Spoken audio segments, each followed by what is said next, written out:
Hello friends, welcome back to our channel. ഇന്നിപ്പോൾ നമ്മൾ റിവ്യൂവിനായിട്ട് കൊണ്ടുവന്നിരിക്കുന്നത് പറഞ്ഞാൽ ഒരുപാട് പേർക്ക് ഒത്തിരി പരിചയമുള്ള വണ്ടിയായിരിക്കില്ല, റോഡിലൊക്കെ വളരെ കുറവുണ്ടോ. നമ്മുടെ മഹീന്ദ്രയുടെ KUV ഉണ്ടോ, KUV 100 ആണ് വണ്ടി വരുന്നത്. ഇപ്പോൾ കിട്ടാവുന്നതിൽ വെച്ചിട്ട് ഏറ്റവും ചെറിയ SUV തന്നെ പറയാം കേട്ടോ. അതായത് ഒരു ഹാച്ച് ബാക്ക് വണ്ടിയിൽ SUV സെഗ്മെന്റിലേക്ക് ഫിറ്റ് ചെയ്തിറക്കേണ്ട പ്രത്യേക ഷേപ്പിലുള്ള ഒരു വണ്ടിയാണ് കേട്ടോ. എല്ലാവർക്കും ഈ ഷേപ്പ് ഒന്നും അക്സെപ്റ്റ് ചെയ്യുന്ന ഷേപ്പ് അല്ല, പക്ഷേ ഈ വണ്ടി ഉപയോഗിക്കാൻ നല്ല കംഫർട്ടബിൾ ആണ് കേട്ടോ. അപ്പോൾ ഇതിന്റെ ഫ്രണ്ട് വശത്ത് നോക്കുകയാണെങ്കിൽ മിനിമൽ ഡിസൈനും കാര്യങ്ങളൊക്കെ നല്ല സ്റ്റൈലിഷ് ഹെഡ്ലൈറ്റും കാര്യങ്ങളൊക്കെ വന്നിട്ടുണ്ട് കേട്ടോ. നല്ല ചെറിയ ഗ്രില്ല്, ഇവിടെയും സബ് ഗ്രില്ല് താഴെയായിട്ട് അങ്ങനെ ഒരു മിനിമൽ ഡിസൈൻ ആണ്.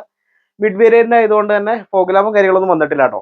സൈഡ് വ്യൂ നോക്കുമ്പോഴതിൽ അത്യാവശ്യം നല്ല ഹൈറ്റ് തന്നെ വണ്ടിക്ക് വരുന്നുണ്ട്. ഇത്രയും ഹൈറ്റ് കേട്ടോ, ഒരു നോർമൽ SUV ഹൈറ്റും കാര്യങ്ങളൊക്കെ വണ്ടിക്ക് വരുന്നുണ്ട്. ടയർ സൈസ് ഒക്കെ നോക്കുമ്പോഴായാലും 15 ഇഞ്ച് ടയറും കാര്യങ്ങളൊക്കെയാണ് വരുന്നത്. 14 ഇഞ്ചാണ്. 14 ഇഞ്ച് ടയറും കാര്യങ്ങളൊക്കെയാണ് വരുന്നത്. അത്യാവശ്യം 15 ഇഞ്ചിന്റെ ഇടാവുന്ന വീൽ ആർച്ചും കാര്യങ്ങളൊക്കെ വണ്ടിക്ക് വരുന്നുണ്ട് കേട്ടോ. മാന്യമായിട്ടുള്ള അത്യാവശ്യം എന്താ പറയുക, ഗ്രൗണ്ട് ക്ലിയറൻസും കാര്യങ്ങളും വരുന്നുണ്ട്. ഏത് റോട്ടിക്കടെ വേണമെങ്കിലും നമുക്ക് ഹാൻഡിൽ ചെയ്ത് കൊണ്ടുപോകാം കേട്ടോ. പിന്നെ മെയിൻ ആയിട്ട് ഇതിന്റെ ഇന്റീരിയർ ആണ്. ഇന്റീരിയർ നോക്കാം. ഇന്റീരിയർ നോക്കുമ്പോൾ ഇപ്പോൾ ഇറങ്ങുന്ന വണ്ടികളിൽ ആകെ ബെഞ്ച് സീറ്റ് ഇറക്കിയാണ് ഒരേ ഒരു വണ്ടിയാണ് കേട്ടോ. നമുക്ക് കാണാവുന്നതാണ് 3 പേർക്ക് നിരന്നിരിക്കാവുന്ന സീറ്റ് ഫ്രണ്ടിൽ തന്നെ കൊടുത്തിട്ടുണ്ട്. പിന്നെ വാഹനത്തിന്റെ ഡോറൊക്കെ നോക്കുമ്പോൾ അത്യാവശ്യം നല്ല രീതിയിൽ തന്നെ ഓപ്പൺ ആവും കേട്ടോ. വൈഡ് ആയിട്ട് ഓപ്പൺ ആവുന്ന ഡോറും കാര്യങ്ങളൊക്കെയാണ്. 4 പോയിന്റും കാര്യങ്ങളൊക്കെ വന്നിട്ടുണ്ട് കേട്ടോ. സ്റ്റിയറിംഗ് നോക്കുമ്പോഴായാലും നോർമൽ സ്വിഫ്റ്റിന്റെ സമാനമായിട്ടുള്ള ഇന്റീരിയറും കാര്യങ്ങളൊക്കെയാണ്. സ്റ്റിയറിംഗിലും ചെറിയ സ്റ്റിയറിംഗ് കാര്യങ്ങളൊക്കെയാണ് വരുന്നത്. അല്ല, ഗിയറിന്റെ ഇത് മാത്രമായിട്ടോ ഈ വണ്ടിക്ക് ഒരു ഡിഫക്റ്റ് ആയിട്ട് ഞാൻ കണ്ടുള്ളൂ. ഗിയർ ചേഞ്ചിങ് ഒരു സുഖമില്ലാത്ത പൊസിഷനിലാണ് ഇരിക്കുന്നത്. പക്ഷെ വണ്ടി എന്താ പറയാ, പിക്കപ്പും കാര്യങ്ങളും അതുപോലെ തന്നെ യാത്രാ സുഖവും കാര്യങ്ങളൊക്കെ ഉണ്ട്. ഇത് നമുക്ക് വേണമെങ്കിൽ ഫോൾഡ് ചെയ്തിടാം കേട്ടോ. ഈ സീറ്റ് നമുക്ക് ഫോൾഡ് ചെയ്താവുന്നതാണ്. ഇത് നമുക്കൊരു ഹാൻഡ് റെസ്റ്റ് ആയിട്ടും വയ്ക്കാം. അതുപോലെ തന്നെ ആളുകൾ ഇരിക്കണമെന്നുണ്ടെങ്കിൽ നമുക്കൊരു 3 പേർക്ക് ഇരിക്കാവുന്ന സീറ്റായിട്ട് കൺവേർട്ട് ചെയ്യാം കേട്ടോ. അപ്പൊ പിന്നെ ഇതിന്റെ ഹാൻഡ് ബ്രേക്ക് എന്ന് പറഞ്ഞാൽ ഇങ്ങനെ ഒരു എന്താ പറയാ, പഴയ മസ്തയിലൊക്കെ വരുന്ന പോലത്തെ ഒരു ഹാൻഡ് ബ്രേക്കും കാര്യങ്ങളൊക്കെയാണ് വരുന്നത്. നോർമൽ ഉള്ള കാറുകളിൽ കണ്ട് പരിചയമുള്ള ഹാൻഡ് ബ്രേക്ക് ഒന്നും അല്ല കേട്ടോ. പിന്നെ നോർമൽ പൈനിയറിന്റെ സ്റ്റീരിയും കാര്യങ്ങളൊക്കെ എക്സ്ട്രാ ഫിറ്റിംഗ്സ് ആയിട്ട് കൊടുത്തിട്ടുണ്ട്. AC കൺട്രോൾസ് ഒക്കെ ഈ വരുന്നതാണ് കേട്ടോ. പിന്നെ ഡാഷ്ബോർഡ് അത്യാവശ്യം ഹൈറ്റിലാണ് ഇരിക്കുന്നത്. അത്യാവശ്യം വിസിബിലിറ്റിയും കാര്യങ്ങളൊക്കെ വരുന്നുണ്ട് കേട്ടോ. ബാക്ക് സൈഡ് നോക്കാം. ബാക്ക് സൈഡ് നോക്കുമ്പോൾ മെയിൻ ആയിട്ട് ഇതിന്റെ ഡോർ ഹാൻഡിൽ വരുന്ന ഈ ഒരു ക്വാർട്ടർ പാനലായിട്ടാണ് കേട്ടോ. തുറന്നു വരുമ്പോൾ തന്നെ ഇവിടെ അത്യാവശ്യം നല്ല സ്പേസും കാര്യങ്ങളൊക്കെ ഉണ്ട്. ഇവിടെ അത്യാവശ്യം ലെഗ് റൂം, ഹെഡ് റൂം ഒക്കെ വരുന്നുണ്ട് കേട്ടോ. അത്യാവശ്യം സ്പേഷ്യസ് ആയിട്ടുള്ള ഇന്റീരിയറും കാര്യങ്ങളൊക്കെയാണ്. കയറി ഇറങ്ങാനായാലും വലിയ ബുദ്ധിമുട്ടോ കാര്യങ്ങളോ വരുന്നില്ല കേട്ടോ.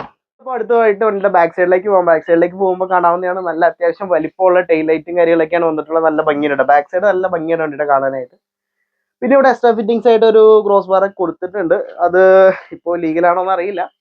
അപ്പോൾ വണ്ടി ബൂട്ട് തുറന്ന് നോക്കാം. ബൂട്ട് തുറന്ന് നോക്കുമ്പോഴായാലും ഒരു മിനിമൽ ആയിട്ടുള്ള ബൂട്ട് സ്പേസും കാര്യങ്ങളൊക്കെയാണ്. കുറച്ച് അത്യാവശ്യം ലഗേജും കാര്യങ്ങളൊക്കെ വെക്കണം. ഒരുപാട് സ്പേസ് കാര്യങ്ങളൊന്നും വരുന്നില്ല. പിന്നെ അതൊരു കുഴിഞ്ഞ് താഴേക്കായിട്ടാണ് ഇരിക്കണേ. അതുകൊണ്ട് അത്യാവശ്യം മിനിമൽ ആയിട്ടുള്ള സാധനങ്ങളാണ് വയ്ക്കാൻ സാധിക്കുള്ളൂ. അവിടെയാണ് ജാക്കും സ്റ്റെപ്പിനൊക്കെ വരുന്നത് കേട്ടോ. ബോഡി ക്വാളിറ്റി ഒക്കെ ആയാലും പക്കയാണ്. എന്തൂരും അടിച്ചു വെക്കലും ചിലവോ കാര്യങ്ങളൊന്നും ഇല്ല. മഹീന്ദ്രയുടെ ആയതുകൊണ്ട് ബോഡി ക്വാളിറ്റിയുടെ പറയേണ്ട കാര്യമൊന്നുമില്ല. പിന്നെ ഇവിടെ ഒരു കസ്റ്റം എന്താ പറയുക, ഒരു സ്പോയിലറും കാര്യങ്ങളൊക്കെ കൊടുത്തിട്ടുണ്ട്. അത് അത്യാവശ്യം നല്ല ഭംഗിയുണ്ട്. വണ്ടിക്ക് ഒരു ഫിനിഷിങ് വരുന്നുണ്ട്. അത് വണ്ടിയിൽ എക്സ്ട്രാ ഫിറ്റിംഗ്സ് ആയിട്ടല്ല, വണ്ടി വരുമ്പോൾ തന്നെ അത് വരുന്നുണ്ട്.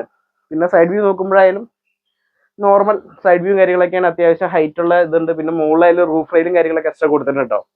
അത് നമുക്ക് കമ്പനിയിൽ ഓപ്ഷനായിട്ട് സെറ്റ് ചെയ്യാവുന്നതാണ്. പിന്നെ കയറി ഇറങ്ങാനായാലും വലിയ ബുദ്ധിമുട്ടോ കാര്യങ്ങളോ വരുന്നില്ല. സിമ്പിൾ ആയിട്ട് കയറി ഇറങ്ങാനൊക്കെ സാധിക്കും കേട്ടോ. ഒരു SUV കാരന് അതേപോലെ തന്നെ നമുക്ക് കയറി ഇറങ്ങാനൊക്കെ സാധിക്കും.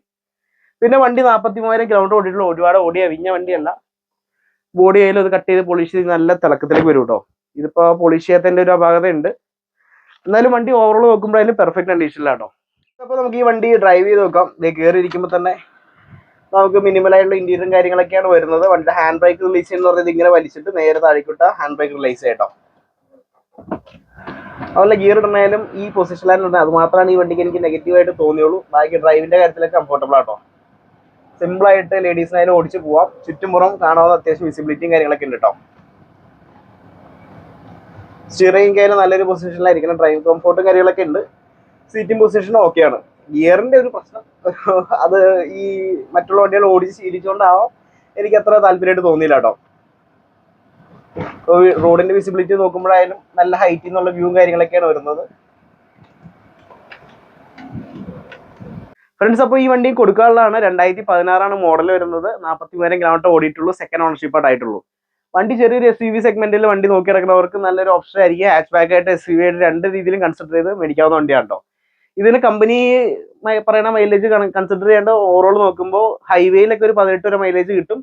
റോഡ് നമ്മൾ നോർമൽ റോഡുകളിൽ ഓടിക്കുമ്പോൾ ഒരു 14 to 16 മൈലേജ് പ്രതീക്ഷിച്ചാൽ മതി കേട്ടോ.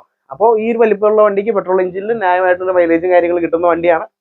അപ്പോൾ വണ്ടി എല്ലാവർക്കും ഇഷ്ടപ്പെട്ടു എന്ന് വിചാരിക്കുന്നു. വീഡിയോ ഇഷ്ടപ്പെട്ടാൽ ലൈക്ക് ചെയ്യുക, കമന്റ് ചെയ്യുക, സബ്സ്ക്രൈബ് ചെയ്യുക. അപ്പോൾ അടുത്ത വീഡിയോയിൽ കാണുന്നവരെ ബൈ ബൈ.